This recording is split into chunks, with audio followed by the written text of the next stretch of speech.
I don't know exactly how to describe it, but you see Post Malone, he is an example of a prime consumer. He knows how to dress himself up and present himself and conduct a leading role. Others can go ahead and they can follow him and they can adapt and adopt his brands and thoughts. And then you have somebody that goes and they create their own line, and that line isn't even intended for the regular masses that are listening to his music. It's meant for a different audience. What do you make of these different strategies that artists take to scale up their businesses to go above and beyond the music alone? I mean, I think it's first of all, I think Travis Scott is a great example. It's like a great comparison if you take it to Post Malone because they're both different, but you can see a lot of similarities. I mean, it will be a pretty abstract look of things, but if you take Travis Scott listeners, if you try to imagine where would you hear Travis Scott, like in what situation? For me, I would imagine like in a convertible car, like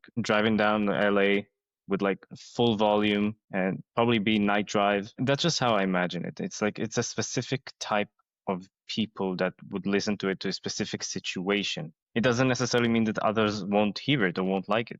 It's just that the ideal, I want to say the ICP, the ideal customer, it would be those, for example. It's the same thing as it's branding, basically. It's the same thing as Post Malone, where he has those different people in the different situations where they can relate to that music, where it would be the optimal situation for them to hear him. So I think the comparison is great. I forgot about the second thing that you mentioned with the companies. Well, yeah, so one of them is like an example of a prime consumer in Post Malone's case, right? I don't believe that he has his own line. Like also Drake, he has his own line of clothing. But there's others. I don't want to mention some of them because they're caught up in entanglements that I don't want to mention. But there were early examples of other famous artists that figured out how to make perfumes and accessories, etc. It's a known concept. But here you have someone who buys things and wears them, and he doesn't profess to create them. And then you have another person here who he's already gone to the point where he used to just be the primary consumer. I'm sure he still does buy other things and it's known for it, but he also makes his own stuff. And it's not things that are audio based. These are things that are visually based. It's an aesthetic.